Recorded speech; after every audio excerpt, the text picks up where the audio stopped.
Thank you, Joel. I appreciate that introduction. I think we're finally to a point with the new tradition. They got enough qualified, well-trained grad students that they kick me to after lunch, so I don't have to worry about following Bob anymore, which I've always asked for. So for those of you, this is your first Swine Day, Gene Nemechek. We appreciate you being here, finally making it after 50 years in the industry. And everybody else, it's great to see these faces every year at this event. And once again, the Swine group here does an awesome job, and it's a great event. So with that, I'm going to give you an update on some of the work we've been doing here with our feed science group, with our grad students. And as always, when I say we, it's really them doing all the work, and we really appreciate what they do. First, we have to start out with our condolences. Charles Stark, one of the legends, who was an awesome educator, did a great job with all of our students and fixing all the problems that us nutritionists caused at the feed mill here on campus. Decided to take a new job with Country View Farms. We have missed him dearly, but really wish him the best with his future, and just wanted to tell him thanks for the 10 years he did here at K-State and helping getting our feed mill up and rolling. The other person I have to really give a big shout out to is Haley Otot. She is currently the new feed mill manager here at OH Cruise, and she does an excellent job of ensuring that all of our research diets get made to the top quality, so that we know what we're truly testing and helping our research progress. So roughly about 2 years ago, I thought I was blessed by a grad student who has caused me a lot of work, but a lot of amazing opportunities. Diego Lopez joined our group and really helped us develop our metabolism room and digestibility studies. And so we kind of kick-started doing amino acid digestibility and metabolizable energy studies, and really connecting the dots between feed manufacturing and how that affects the nutritional value of those products. And Diego kind of came, we had two questions about the time he started. One, we had people starting to try to do long-term conditioning, more of our overseas colleagues worried about African swine fever. How can I put as much heat for as long as possible on this feed as more of a sanitation step?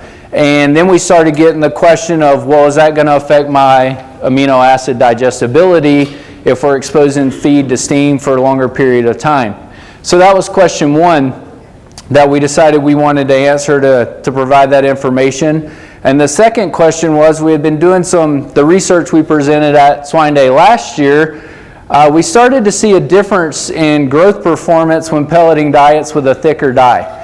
And so that means more time that feed's spending in that dye, more heat, more pressure. It was changing something that allowed us to see a gain response that we hadn't seen since I'd been here at K-State when pelleting diets. The feed efficiency was always consistent, but the gain was one that was a little different. So we looked at the nutrient digestibility on that as well, and that's what we're going to talk about today.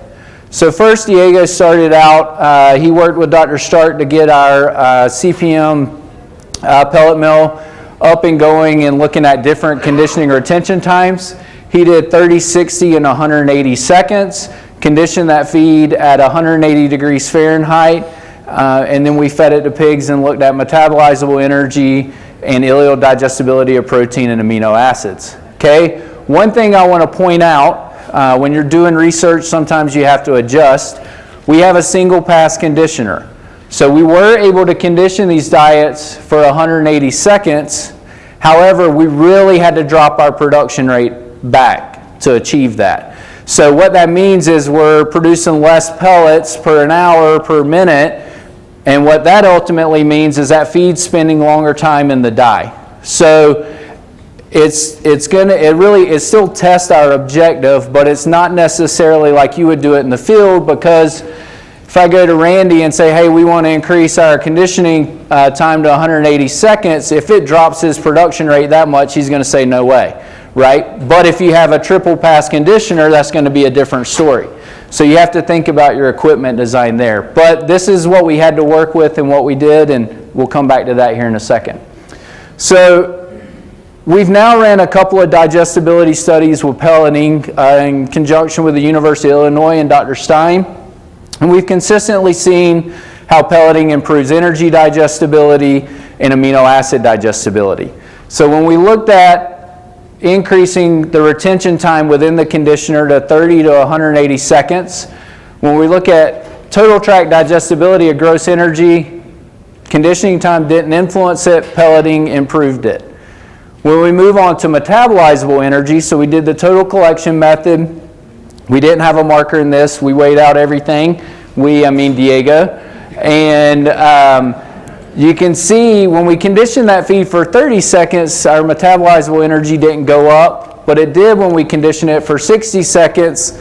Oddly enough, when we got up to 180 seconds, that ME actually dropped. So what's causing that? Don't know. Hopefully Diego's going to tell me here in a couple months. But we did learn there's something going on with conditioning. Maybe it's the fat, maybe it's the starch. These diets did have 20% distillers grains in them, but there's something going on that is affecting that metabolizable energy. Now, for amino acid standpoint, consistent to previous research, a majority of our amino acids, as well as crude protein, pelleting those diets, we see an increase in amino acid digestibility. Some conditioning actually improved amino acid digestibility, or there was no difference. But if you think back to our objective, long-term conditioning did not reduce amino acid digestibility in those pelleted diets. Okay? But lysine. When we think about the browning reaction, if we start to get too much heat on that product, the first amino acids we typically lose in digestibility is lysine and tryptophan. The interesting thing in this study, so this is tryptophan and lysine had a similar response, pelleting the diets did not improve those digestibilities of lysine and tryptophan. Previous experiments we've demonstrated 3 times we do get an improvement in digestibility of lysine and tryptophan.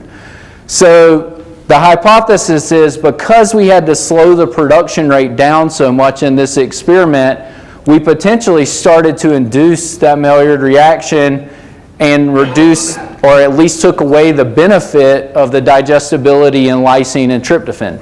But the moral of the story, we almost even created a model better than we thought. We didn't see a further decrease in that digestibility with increasing the conditioning retention time. Okay? So extending that conditioning time, potentially something going on with energy, not a concern by this data for amino acid digestibility. Okay, the other thing we looked at was pellet dye thickness. When we talk about pellet dye thickness, we talk about LD ratio. The higher the LD ratio, the thicker the dye, which is essentially, we use the length here divided by the diameter to give us the LD ratio. So what Diego tested was the LD ratio of 6, 8, and 10. 6 being considered a thin dye, 10 being considered a thick dye. All dyes had the same diameter of pellets. What Diego found in this experiment is as we increase the LD ratio, those pigs that fed diets pelleted using an LD at 8 or 10, so that thicker dye, we actually had an improvement in amino acid digestibility. With those pelleted using the dye of 6, we're similar to the MASH diet. So what that tells us is when we're doing this process, when we're pelleting, if we don't put enough pressure, heat, steam, you have multiple factors there. If we don't put enough of those on that, in that dye, and get it exposed, we're not getting that improvement in digestibility. So that could explain some of our variation in our responses is, getting more pressure and time in that dye is actually what's enhancing that digestibility. And even if we go to a thicker dye, we're not putting enough on that feed that we're reducing that digestibility. This was similar for most amino acids in this experiment. So the last thing I just want to kind of touch base on is using these models, we've also started doing ingredient evaluations. And this ingredient came to us. There's a group out of Nebraska and western Kansas. They're kind of chasing the sustainability mission, and they started breeding this grain they call Kernza. It's essentially a cousin of wheat, but it's a perennial, and it comes back every year. The thing that got me excited about it was it has 23% protein compared to 11% protein in wheat. And the thing that doesn't get me excited about it is the price of it's similar to steak. So y'all can quit listening now.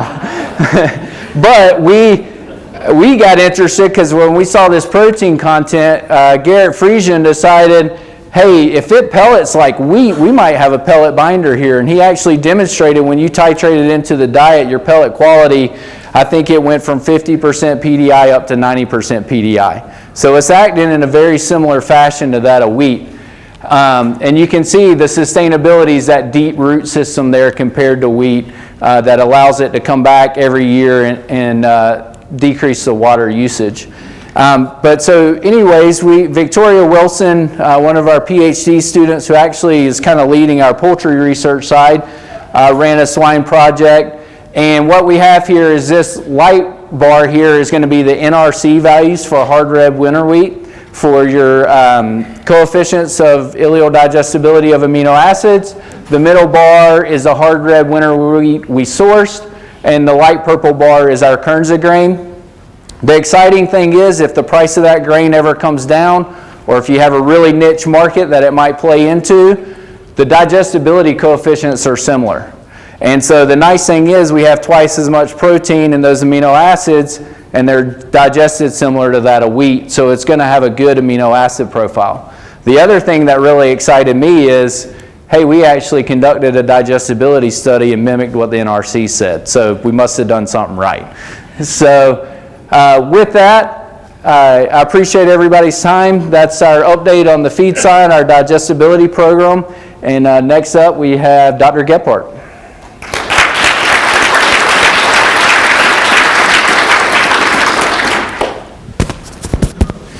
Well, thanks, Chad, and thanks everyone for coming back from lunch and making it back. There is quite a few standing in the back of the room. There are quite a few open seats up here towards the front, so if you would like a seat, do feel free to come forward and find an open seat. So we're going to transition and continue the program this afternoon, giving an update and having a brief discussion about some developments within the vitamin market. Many would be aware, but for those that may not be aware, there was a fire back in July at a BASF plant in Germany. And this has affected the production of vitamin A, vitamin E, as well as many carotenoid products. So this was a substantial development and was actually the same plant that a similar fire and explosion occurred in 2017. So many of you in your premix specs and when you get the pricing information and end up paying the bill for those may have already seen some changes this fall related to the availability as well as the pricing of vitamin premixes, particularly with vitamin E and vitamin A. So there's been a lot of uncertainty this fall in terms of how long would those ripple effects last within the supply of those vitamins. What it looks like is through at least mid-2025, potentially even extending a little bit further beyond that before that completely stabilizes and is back to normal. So in the midst of those challenges with availability and pricing, a lot of discussion this fall focused on how do we potentially replace, certainly vitamin E in that context. So to take a little bit of a step back and open the books a little bit, what does vitamin E do? So there's a couple really important things that vitamin E is involved with. One of those, cell membrane structure and immune function. There's a baseline requirement for vitamin E. If we look at the NRC or other requirement estimate tables, there is a baseline requirement for vitamin E. Anything provided above that, there are some additional benefits, generally because of those antioxidant properties. So the concept in the midst of uncertainty and economic challenges with availability and pricing, a lot of discussion, what do we do about that? So let's take a step back and look at what do we know about requirement estimates for vitamin E. Going back to the 1998 NRC, 2012 NRC, Brazilian tables, as well as the recommendations from several genetic suppliers. What we see is a lot of variation across those different sources in terms of what that vitamin E requirement is. I'll draw your attention here to the 2012 NRC. Early in the nursery, somewhere around 16 international units per kilogram, decreasing a little bit throughout grow finish, and around 44 international units per kilogram would be reported as the requirement for vitamin E based on the NRC. And for those using our K-State vitamin and trace mineral specifications, bring you back into those. Right now in the early nursery, using those specifications would be right about 44 international units per kilogram, whereas in the sow vitamin trace mineral premix would be right about 66 international units per kilogram. Which then takes us to some of the work that Dr. Jamil Fasim did with his update of Josh Floor's vitamin survey that came out 2015, 2016. Jamil revisited this and shared this information, and it has been shared here at Swine Day. And what Jamil's data showed was that across the industry, we see a tapering or a reduction of the vitamin E levels that are fed throughout the course of nursery, throughout grow finish, as those vitamin premixes are tapered. Historically, remember we're at right around 44 international units per kilogram would be the K-State recommendation today. General used to be right around in the middle of where that box plot would be, and we haven't changed that level over time, whereas many in this as industry and nutritionist reported levels have increased that vitamin E inclusion and level over time. So we see that a lot of variation, some on the lower end, some going very, very high in terms of the vitamin E provided. And this visualizes and shows this data in a slightly different form, looking at the ratio of the level provided for various vitamins, vitamin A, D, E, relative to the 2012 NRC requirement. Some vitamins, like vitamin D, we're providing somewhere between 8 and 10 times the NRC requirement, whereas still we have a pretty significant margin of safety built in for vitamin A as well as vitamin E, both about 4 times the NRC requirement for common levels that are generally fed within swine production. So one of the beginning components of the supply and the pricing discussion is first and foremost evaluating levels. What are your current levels that are being fed? Are you comfortable with those? And that's a good place to, in the context of the situation, to think about. What are you feeding? What are those levels?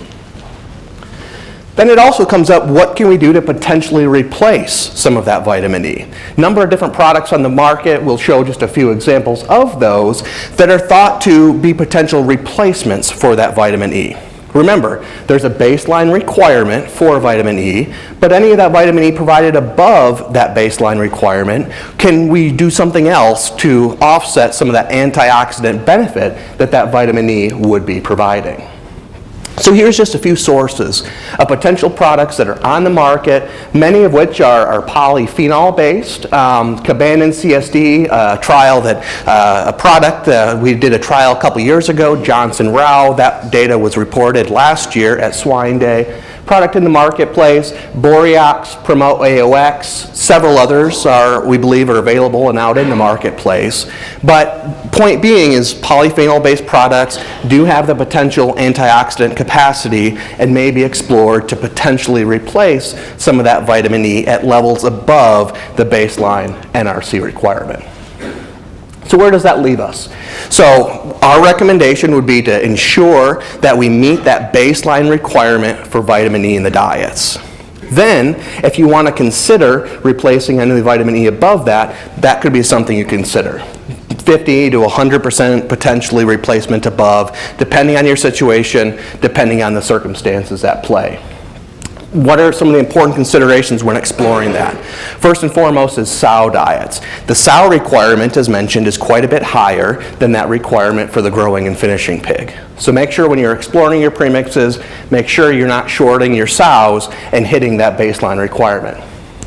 Furthermore, when looking at that requirement throughout grow finish, starting at about 16 international units per kilogram down to about 11 later in grow finish, depending on the way that you're implementing your vitamin premix within your system, and generally we're tapering that, we would recommend that make sure in that last phase, in that last diet, at the lowest premix inclusion level, make sure you're still meeting that baseline vitamin E requirement. But certainly a developing area, developing situation, number of products in the marketplace that may have some value as you explore in regards to that fire within that facility. Now transitioning and changing gears a little bit, this data that Larissa is publishing in Swine Day this year builds on some of the work that many former students and current students have been working on in this area of bone mineralization. Bo shared all of his research previously at Swine Day, talking on bone mineralization, calcium, phosphorus, and this work continues to build on that. So what we did in conjunction with DSM Firmenich was we looked at different levels of digestible phosphorus, either 70, 100, or 130% of the 2012 NRC requirement as a percentage of the diet. And what we wanted to explore within this experiment was, would the use of 25-hydroxyvitamin D3, or high D, would that allow that pig to more effectively utilize the phosphorus in that diet, such that we could feed a lower level of phosphorus and achieve equal performance compared to a higher level of phosphorus when high D was not fed. So the three bars, purple bars on the left, was no 25-hydroxyvitamin D added, whereas the three bars on the right were the three treatments with the added high D. And at 70, 100, or 130% of the NRC digestible phosphorus requirement as a dietary percentage. What the data showed was that whether or not high D was included in the diet, we saw an improvement in average daily gain when going from 70 to 100% of that requirement. However, for average daily gain, we did not see any improvement going to the higher levels of 130%. So as a dietary percentage for average daily gain, the 100% NRC requirement was sufficient to reach optimum and target average daily gain. However, when we look at bone ash percentage now, it tells us a little bit different story. So two key takeaways from this slide. Going from the 70% to 100%, to 130% of the NRC requirement, with a purple bar representing those pigs fed diets without high D added, whereas the lighter blue bar represents those pigs that had high D added. What we see is that from 70 to 100% the requirement, we see an improvement in bone ash. So when we go to the NRC requirement compared to 70%, we see an improvement in bone ash as we would expect.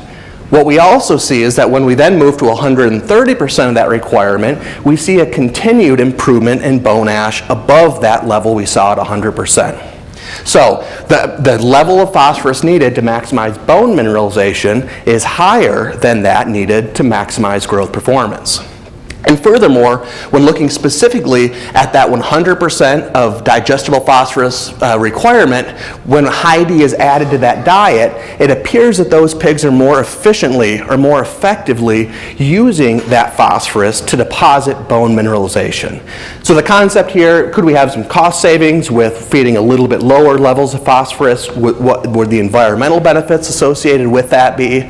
And we have some evidence and some documentation that high D may be a way that we could more efficiently utilize that that phosphorus to maintain and maximize bone mineralization. So to take away, for growth performance, the NRC requirement can maximize and optimize growth, gain, and feed efficiency, but if we want to improve bone mineralization, feeding above that NRC requirement allows us to do that. When feeding 25-hydroxyvitamin D, we very consistently across this experiment and many other experiments, we see increases in serum levels of 25-hydroxyvitamin D. Very, very consistent across those experiments. And when using those lower levels at or below the NRC requirement for phosphorus, there's some evidence that high D can allow us to more effectively utilize that phosphorus to drive bone mineralization. So continuing with this theme of phosphorus and calcium, a lot of work that's been done over the years that you guys would have seen here previously at Swine Day focused on phytase. So some phytase updates for this year. We can't have Swine Day without talking about phytase. A couple of new added phytases. So we'll talk a little bit about some work that Ron Navales has done, developing a release curve for Thrive phytase, as well as some updates to our K-State phytase calculator.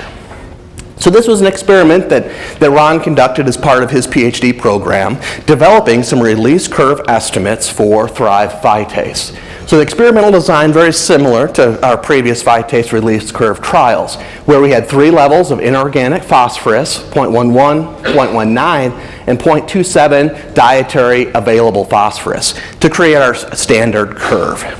Then we take that lowest phosphorus diet and add graded levels of phytase to that diet. Then we can measure things like average daily gain, feed efficiency, and in this case, bone ash percentage, and then we can generate release curve estimates based on each of those phytase levels. So here, we've done a lot of work over the years, the last couple of years in particular, building on Bo and some of the other research projects of understanding what bone should we be looking at. What measurement should we be looking at? So our recommendation is to take multiple bones when doing these experiments to make sure we get as robust an estimate as we can. We do see some differences from trial to trial, whether we look at bone density, bone ash weight, or bone ash percentage. We generally prefer to look at bone ash percentage as that measurement, and in this example, all 3 of those generated very similar release curve estimates. However, from experiment to experiment, we do see some variation with that. But when we take all 3 of those bones, we generate these release curves, we then can take those equations and plug them into our K-State calculator such that different phytase sources, different digestible or available phytase releases, we can estimate how much of that phytase would be needed to provide that desired level of release.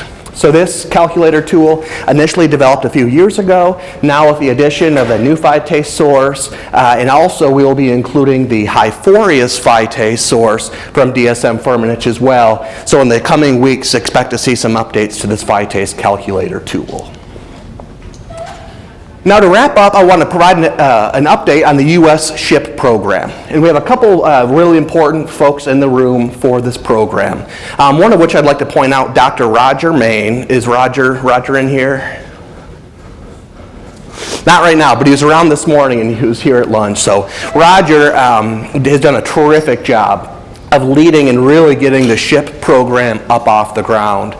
So we're really fortunate to have him in attendance today, as well as Dr. Sarah McReynolds. So Dr. McReynolds is with the KDA, and is Sarah in here? Perfect. So Sarah has done a great job leading and helping to guide our efforts in the state of Kansas with the SHIP program. So those two are very important and have done a great job here in the state of Kansas and beyond of really being great supporters and pushing the program forward. So the U.S. SHIP program first came about a few years ago. 2021 was the first House of Delegates meeting, and as of today, 36 states are enrolled in the program, and those encompass all major swine producing states in the United States. And of all the swine producers, or all the sites within the U.S., currently 76% of the U.S. breeding herd is registered and signed up, for the U.S. SHIP program, whereas 64% of the U.S. growing herd is signed up for the program. So terrific uptake within the U.S. SHIP program over the first several years, really moving forward the health of the swine industry here in the United States, with particular focus on continuity of business in the event of a foreign animal disease incursion, such as ASF or CSF.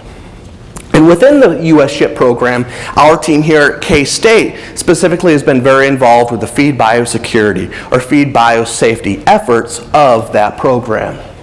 So today there are 2 program standards related to feed biosafety within the program. One of them is promoting or advocating that garbage, swill, or table waste should not be fed back to pigs. And the second program standard is focused on, in the event of an ASF or CSF detection in the United States, for certain ingredients, we would want to have those undergo additional biosecurity measures in order to be used back in pig diets to prevent the further dissemination of that very devastating disease. And with both of these, again, our K-State team, Jason Woodworth, Cassie Jones, Chad Paulk, have all been very, very involved in this process, pushing forward the feed biosafety efforts of the U.S. SHIP program. And then lastly, where is our working group? Where is the feed biosafety area moving forward? And this was some work that Dr. Jamil Fassine led up on our team when he was working on his postdoc, focused on those ingredients we bring into the United States from ASF or CSF affected countries. We wanted to characterize how we currently as an industry are bringing those products into the United States. So that was the goal of the project Jamil summarized here. So what we did was we worked with 7 different large swine production companies in the United States. Nursery, grow finish, and sows, with the top rows representing the percentage of all ingredients in their diets that were ingredients that were imported from ASF or CSF affected countries.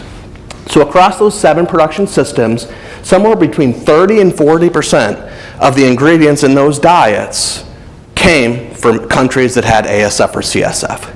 But when we look at how much of that final diet did those ingredients make up, that's the lower rows, nursery, grow, finish, sows, less than 1% of that final diet is ingredients coming from those countries. So what that indicates is there's a lot of those ingredients in our diets, but they're relatively low inclusion. That's the feed additives, vitamin, trace mineral premix, small inclusion ingredients, but we do have a large number of them in our diets we need to think about. We then wanted to understand today, what are people doing in terms of those biosecurity practices? So this was a scoring system or a tiered system that we came up with. The 1 star means that any non-bulk ingredients, they did not have any standardized ingredient import practices. So some of them may have been held or quarantined for a period of time, some may not, but no standardized system to do that.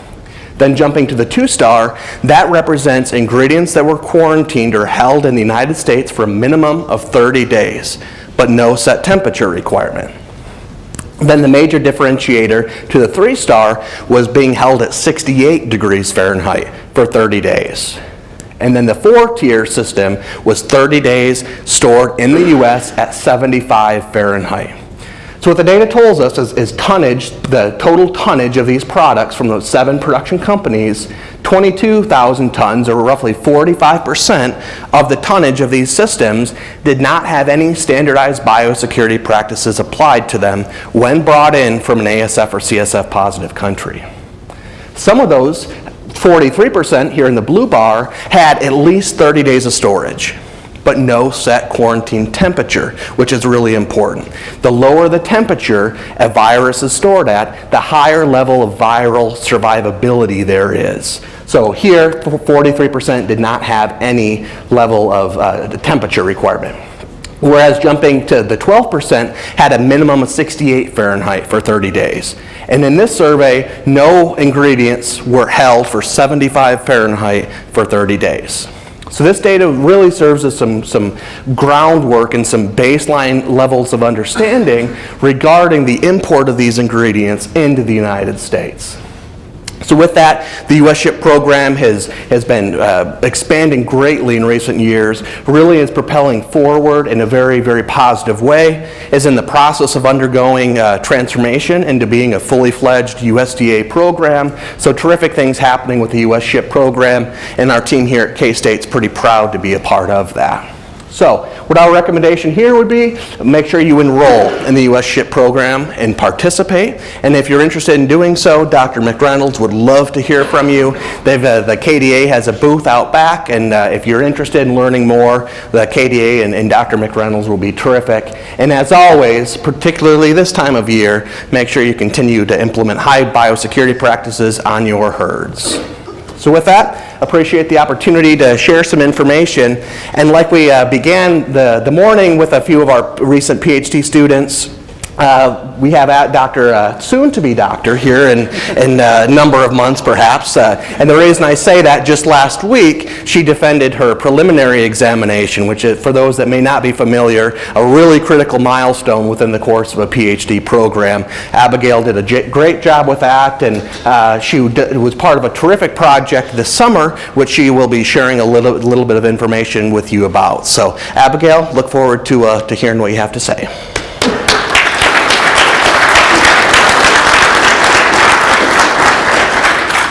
Well, thank you, Dr. Gebhardt, for that introduction. Certainly feels pretty good to be called Dr. Abigail Jenkins, even if he did have to rephrase that. So I am super excited to share with you all the work that we did this summer with JBS Live Pork, looking at the effective litter size relative to functional teat count on lactating sow and litter performance.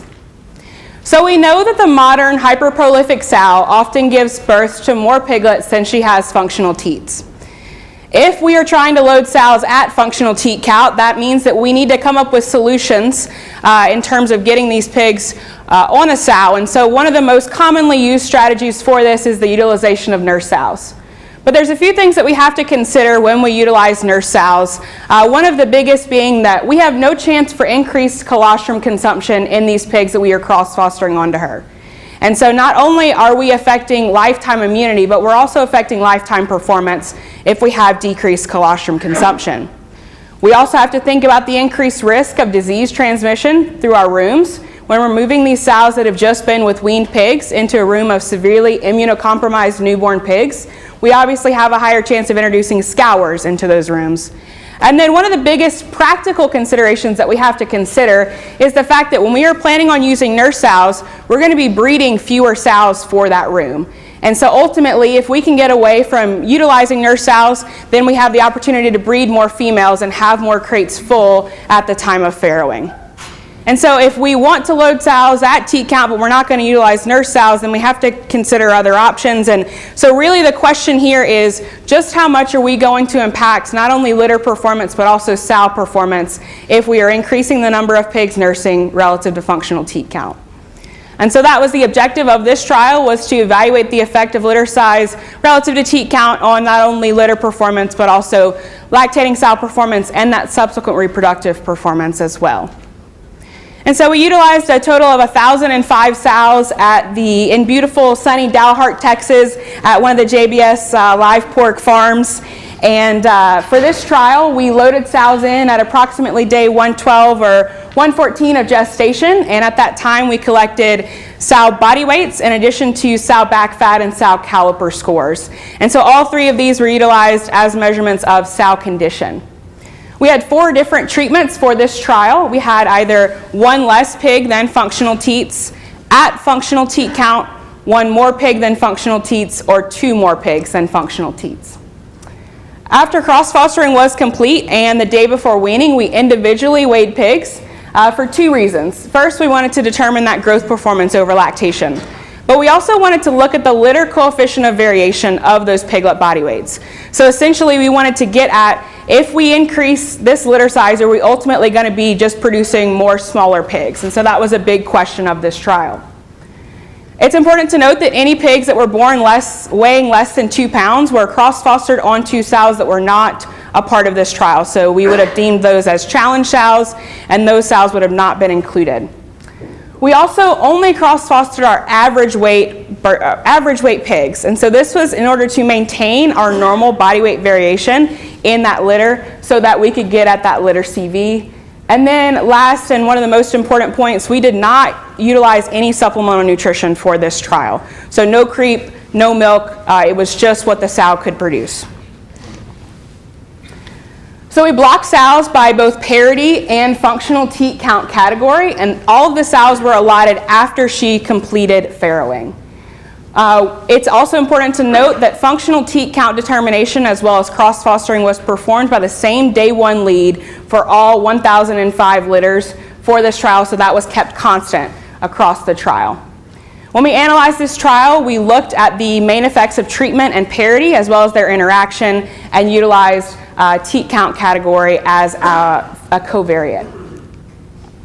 And so you'll hear me a lot today say the phrase functional teat count, and the functional part of that is extremely vital to this trial. And so I want us all to be on the same page about what a non-functional teat is, so we can all be on the same page about what a functional teat is. And so any blind teats were considered non-functional, any blunt teats were considered non-functional.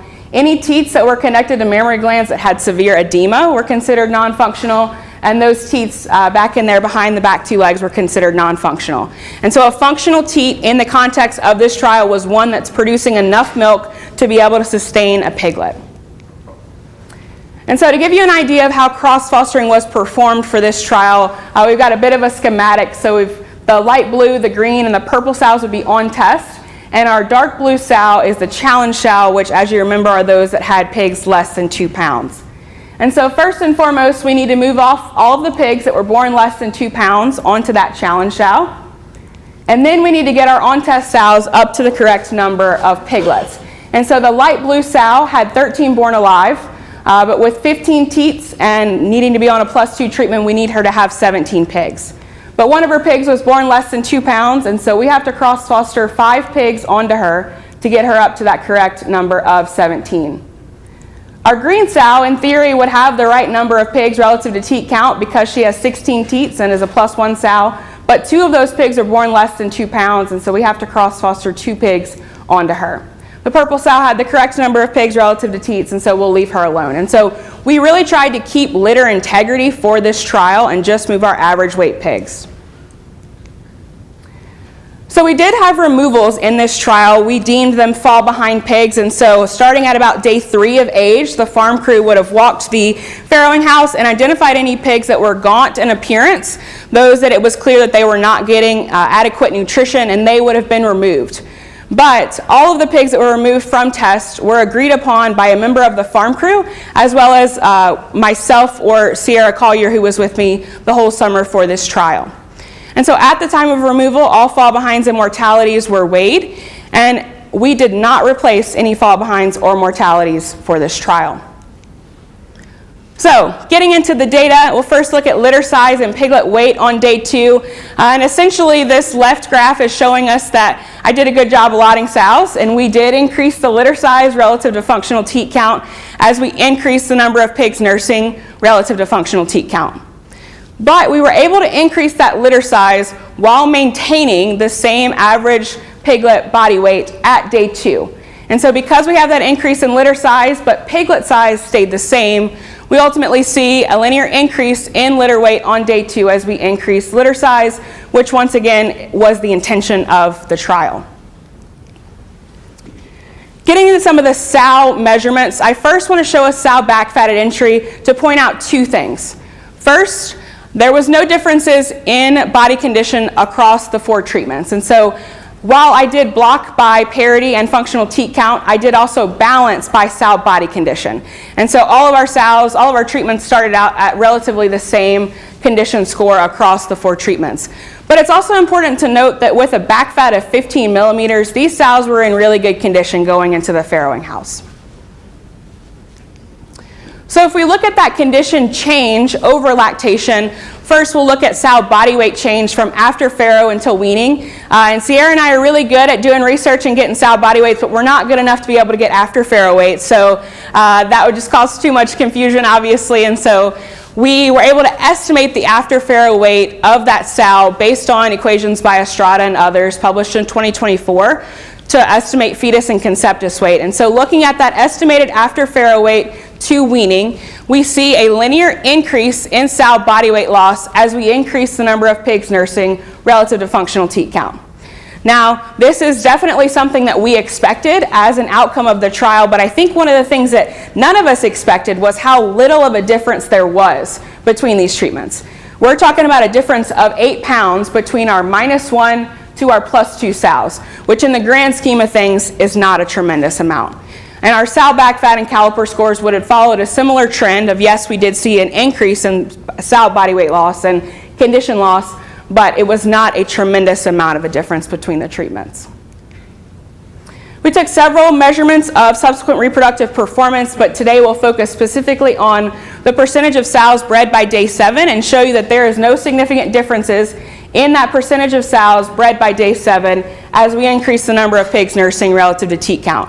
I think this is one of our biggest concerns going into this trial because you think about increasing nursing pressure and there is a chance that we could impact that subsequent reproduction, but we didn't see any differences there in sows bred by day 7.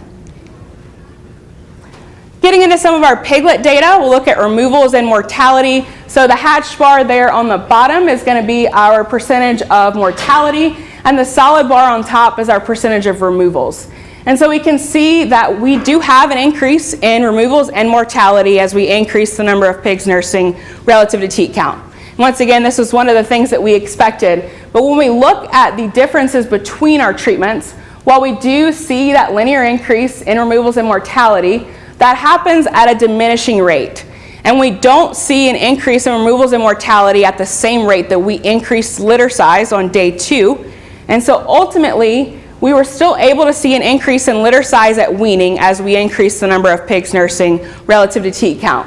Where those sows that had +2 at the beginning of lactation had a significant increase in litter size on day 2 as compared to our at teat count and -1 sows. And we're talking about a difference of 1.2 pigs if we compare our +2 to our at teat count sows. Now, as we increase that litter size, ultimately we did see a quadratic decrease in piglet average daily gain throughout lactation, where we see the biggest difference in average daily gain between our -1 and 0 sows. We see that pretty big dip there. But thereafter, while we still do see some decreases between our 0 to +2 sows, it's not at that same rate as we see between those first 2 treatments. And so because we saw that decrease in piglet average daily gain, we ultimately do see a decrease in average piglet weaning weight, where those sows that had -1 at the time of cross-fostering have significantly heavier pigs than either those +1 or +2 sows. But I think another big takeaway from this slide is that yes, the +1 and +2 piglets were lighter, but these sows were still able to wean on average pigs that were heavier than 13.5 pounds. And so that's still a pretty impressive feat for the sows of this trial. And so when we look at litter weaning weight, we see that those pigs that weaned heavier and had heavier average daily gains for the -1 treatment had enough of an increase in that average daily gain to make up for the fact that there were fewer pigs weaned on the -1 treatment. But it's not enough to make up for the differences in litter size that we saw in the +1 and +2 treatments, and so ultimately we do see an increase in litter weaning weight when we load sows above teat count. One of the biggest concerns when we started this trial, and one of the things that we really wanted to investigate, was if we are going to change that litter size at weaning, are we going to disturb the normal variation of body weights for these sows? And so this is the proportion of the litter that was weaned in different body weight categories. So our green bar is going to be those pigs that weaned greater than 16 pounds. The light blue bar is 14 to 16 pounds. Royal blue is 12 to 14. Dark blue is 10 to 12. Maroon is 8 to 10, and then our red is less than 8. And so the really great news is that it's really hard to see that red bar. And so that means that we weaned a pretty small amount of pigs that were less than 8 pounds. And when you first look at this graph, you may be just immediately drawn to the increase in the number of pigs that were weaned greater than 16 pounds on our -1 sows. But if we take away that -1 sow and realize that a lot of the industry is loading sows at teat count, if we just compare our 0 to +2 treatments, these 3 bars, if we compare these, there aren't big differences between those treatments and the proportion of the litter that was weaned in these body weight categories. And so this was really great news from this trial, is that we weren't messing with that normal distribution of body weights at weaning. And so we did increase the number of pigs weaned in a litter, and so when we look at that on a pigs weaned per sow basis, assuming a litters per sow per year of 2.43, we see a linear increase in the pigs weaned per sow per year as we increase pigs relative to functional teat count. And on a yearly basis, we saw an increase of almost 3 pigs per year when we compare our at teat count treatment to our +2 sows. And so we did put some economics to this trial, and we did not hand feed sows for this trial, but we were able to estimate lactation feed usage based on a model by the NRC, based on sow body condition loss in addition to litter growth. And so on a feed cost per weaned pig basis, we see a decrease in that feed cost per weaned pig as we increase the number of pigs nursing relative to teat count. On a feed cost per pound of litter gain, we see that the lowest feed cost per pound of litter gain is in our +1 and +2 sows. And because we were able to increase the number of pigs weaned per sow per year, forgot to mention that this whole graph is on a yearly basis, but as far as our revenue of weaned pigs, we see an increase in revenue as we increase the number of pigs nursing because we were able to increase that PSY. And so when we compare an income over lactation feed cost, everything compared back to our control, which would have been at teat count, we see that there's a potential to be losing about $31 per sow per year if sows are loaded at 1 less than functional teat count. However, if we're loading at +1 or +2, there's a potential to be making about $61 or $117 per year as we increase pigs nursing relative to teat count. And so as far as conclusions go, ultimately the optimal strategy is going to be dependent on your primary parameter of interest. And so if you want to have the heaviest pigs at weaning, if you want to have the lowest pre-weaning mortality and the least amount of sow body weight loss, then sows need to be loaded at -1. But if you want to have the highest number of pigs weaned per litter and the highest PSY, then sows can be loaded at +2. So with that, I will turn it over to Dr. DeRouchey. Thank you guys so much.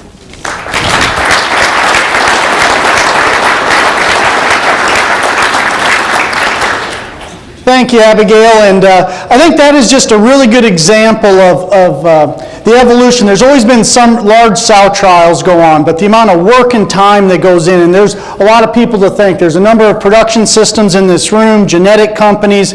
They have research staff, they have on-farm staff, they have their nutritionists. It takes a mountain of people to get these pulled off. And so, again, really appreciate all those different groups that have helped not only here, but provide those, especially those internship opportunities for undergrads, as well as all the experiences for the grad students. So I'm going to wrap up in a rapid fire over this next hour to kind of give you, it's hopefully get done about 10 minutes so we get on to other things. But what my goal here is really to cover just a couple things about some upcoming events and some of our sow research that's been in addition to what's already been talked about. So February 4th, back here in Manhattan, we have our Swine Profitability Conference. So we host 2 events, public adult events. We have several youth swine events as well, but from our technical side, the Profitability Conference is the other one, and it's focused really on the business aspects. There's no technical nutrition, there's none of this. We kind of move on to economics, given producer experiences, have veterinarians talk about health and success they see. And again, we have a really proud of our lineup coming up here in February. You can see them there. More information will be coming out shortly here in December about that. We really encourage you to come and participate in that back here in Manhattan. The other thing I really want to announce is back in 2001, there's a large project with National Pork Board that Iowa State and Purdue was involved with, K-State, and we hosted the International Conference on Pig Livability. We are going to host that again this coming November 5th and 6th back in Omaha. So again, we're going to start having messaging come out next month. Last time we held that, there was approximately, I believe, right over 450 attendees.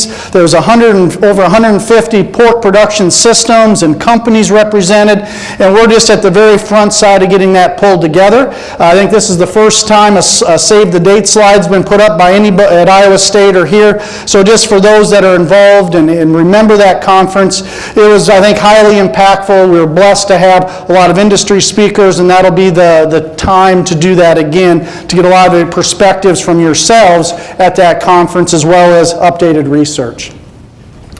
So I want to transition into a couple sow studies that were conducted here at our K-State farm. So Abigail just talked about the summer project that she did at JBS. One of the studies, a couple studies, and the next ones we did, looked at different amino acid ratios, and not the typical ones that we generally would represent or talk about, or maybe some of you have researched. The first one is dealing with SID histine, and again, appreciate Keith Hayden and CJ for wanting to explore this. Again, there's been very few histidine studies done worldwide. It's not one of those that's typically talked about in terms of the levels of amino acids as we continue to go down that line to develop that requirement, but it is now commercially available, and we wanted to explore this a little bit more. To set this up first in terms of what the treatments were, so if we have a corn-soy diet, its SID histine to lysine ratio is somewhere around 40. So that's our base, because unless you get wild with ingredients, you're not going to get below that. So the goal here was to take a normal corn-soy diet and titrate with synthetic histidine going up to ratios of 50 and 60%.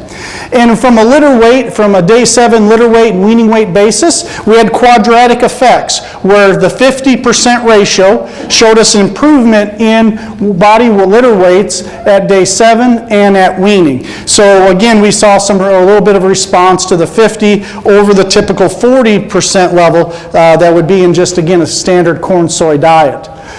In order to calculate milk yield, we used an equation by Hansen, and similar, because of that extra weaning weight and litter weight gain, we saw an improvement or a tendency for improvement in average milk yield that corresponded with that improvement in litter weight gain. One of the things with this study, too, is that we're on a report here on the left, the feed intakes. The feed intakes, again, this was done at our farm over multiple groups. Feed intake's really good. So it's a high feed intake with this group of sows. And what we have on the left is the grams per day. So what's important in amino acid requirements, we talk ratios, but ultimately we all have requirements for the amount of intake per day of nutrients, of vitamins, minerals, amino acids. And the NRC reports that the estimates are about 20 grams per day requirement, again on excessively limited data, okay, is about 20. In this case, the combination of a higher feed intake than would be standard book values for the NRC, as well as we titrate to 50 and 60 ratio, again about that 38 grams, if we remember that's where we had our quadratic effect of the highest numerical weight gains, almost double of what the NRC reports. So again, some first work that's been done in this and kind of rejuvenating some of these next step amino acids, but this is commercially available, and again, more work needs to be done to help define where that potential ratio. We need to look at how other byproducts may or may not bring that ratio up based on their amino acid composition compared to a corn soy based diet. The second amino acid we looked at, Sarah, she visited us. She was doing her PhD from a university in Italy. She spent time here, and part of her PhD program was revisiting some of the work that's been ongoing with SID arginine to lysine ratio in sows. So again, more work's been done in this over the last several years. Nursery pigs, both in feed and in water, and also with sows. And Sarah did some in gestation where we saw very high levels, over 200% ratio in finding some responses in gestation. So our goal was to relook at some of the litter performance in lactation. So in this particular study, again, the ratios along the bottom here, the 90, 105, and 120%. So through the use of, that was a corn soy diet, titrated synthetic or feed grade L-arginine in. So the requirement in the NRC is about 53 to 55% depending on the level, the age and level of production of those females. So much lower than what a corn soy diet is. Okay? So again, a lot of mixed data in this. There's clear trials that showed no effect. There's trials that have shown improvements as we go to higher levels, and so that data is a little bit mixed. As we did this, we found no change to these higher levels in a corn soy diet on a litter weight basis. So a lot of work goes into some of these studies, and we stand up here and under about 30 seconds, it's the life of a grad student plus their cohorts for a big period of work. This study involved a heck of a lot of work, and want to acknowledge that, what Sarah and then the grad students and student workers helped with. They measured sow composition, farrowing duration, so running the stopwatch when she starts and stops, colostrum yield, intake, IG so we're collecting milk and doing composition of IG, lactose, fat, protein, bled cells for blood urea, nitrogen, nothing happened, all right? So again, well, we always have to tell students, no response is as important as a response sometimes, but again, a lot of work went into this, pretty flat line, kind of just had the flat line on the screen in terms of responses, but again, a very comprehensive study, and appreciate CJ for helping with that. The next study I want to talk about, we're going to completely shift gears to a management type experiment that Larissa Becker completed. This is really termed a pre-weaning socialization. So really, and I'm going to get to some pictures, really the goal here is after sow's farrow, start pulling petitions, have litters intermix compared to our traditional individual sow stall, farrowing stall situation. Really like to thank the Schwartz family for allowing us to do this. Annie Lerner was very integral in this as well, and this was conducted at their farm there by Harrington, Kansas. We were able to do this research. So really what, in this particular study, over 3,300 sows, okay? So this is a large commercial study, ultimately over 55,000 piglets. And the treatments were the conventional, so we kept the sows as we would traditionally do in our farrowing rooms, but then also the pre-weaning where we started to pull petitions. One thing that's really we have to note in this is that those petitions were pulled within 6 to 24 hours post-weaning, so very quickly after farrowing. We can argue all day long, should it be done 2 days, 3 days, immediately like we did, but so these results are revolved around that individual time of 6 to 24 hours. So we need to keep that in mind, maybe as we interpret some results. Again, the treatments, that was done in an entire farrowing room. Weaning age is about 23 days of age on these pigs.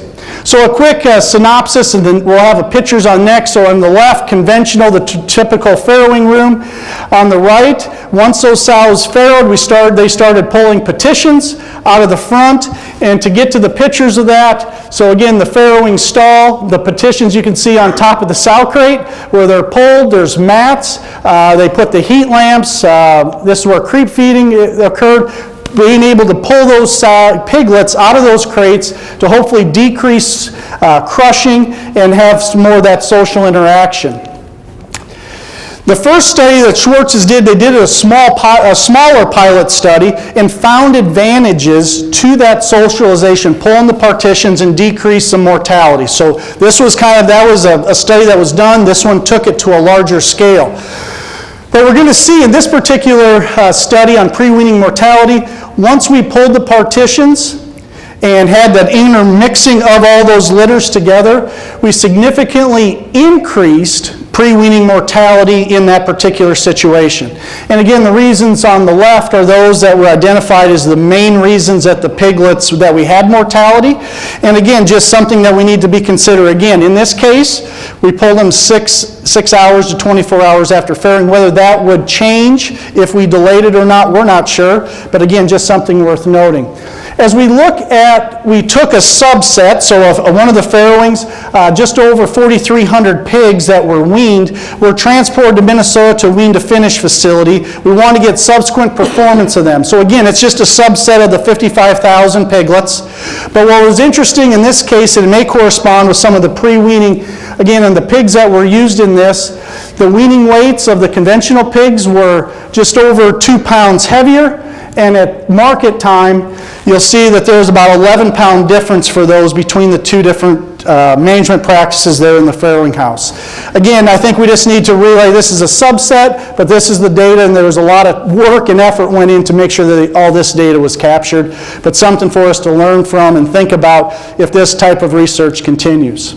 So again, in a conventional farrowing system, it actually decreased the pre-weaning mortality, decreased removals and mortality in the nursery period, increased lifetime growth, improved some carcass characteristics we're not talking about just due to time. Measured some cortisol, and that was no different. And again, once we got to the finishing period, no differences in removals and mortality amongst those two groups in the finishing period. Last study I'm going to talk about was a study that Ray Farrell did the summer before and looked at JBS when he was there doing a couple different trials. This was one of the pieces that he looked at in terms of the sow feeder study. And this is to carry on from others. So Johnson Rowe, who was a PhD previous, he was in Arkansas and did a study looking at some feeder design work. And ultimately what we wanted to do in this particular case is compare a dry feeder to 2 different wet-dry feeder designs, okay? And there's a couple things going on. And if you look in this picture, first of all 3 had the SowMax feeder above, so they move the lever, and so that feed contraption is the same. So how they access feed was the same across all 3 feeders. What is different, if you look at the dry feeder, it does have more of a curvature bowl, probably a little deeper bowl, all right, in terms of kind of that typical wet-dry feeder design we see sometimes with some of our wean-to-finish farms. Then on the right, there's the 2 wet-dry feeders. In the center, you'll have where the feed drops down dry, and on the right, or on the left-hand side is where the water is with a divider. On the right side, it's just an open pan with the water and feed can be mixed all the time. Again, in the dry feeder, the nipple water is outside of the feeder, so it is a true dry feeder. One of the things that we saw in this particular study, if we look at average daily feed disappearance, so again, feed intake or disappearance, we always, that's kind of as those two go together, but we're using disappearance in this particular case. Again, the dry feeder had a lower level of feed disappearance compared to both of the wet-dry feeder designs were very similar, and statistical differences in between them. This could be a couple different things, and again, if I go back quick, in this pan's a little bit flatter, all right, not as big a lip in front. We probably could attribute, there'd be some discussion, there's maybe a little more wastage with this potential feeder, but again, we didn't measure wastage on this large commercial situation, but maybe an influence going on in terms of disappearance. If we look at body weight change and caliper scores, no differences between the 3 different feeder kinds. If we look on the left-hand side is litter weight gain, body weight gain total. And again, if we look here, non-statistical, large commercial, a lot of replication, with the variation still we saw, not statistically different, but those pigs with the wet-dry feeders were numerically higher, and some would argue that, right? That's why wet-dry feeders get put in, but again, not statistical in this particular case. If we look at the feed cost per weaned pig, again, in this case, because of the higher feed disappearance, higher feed cost per pig, but if you look at the weight gain advantage relative to the feed cost increase, we get pretty close. And depending what costs you use, we could still justify the wet-dry feeder with the extra weight gain relative to that feed cost. So again, something to be think about and evaluate as we look at these lactation feeders.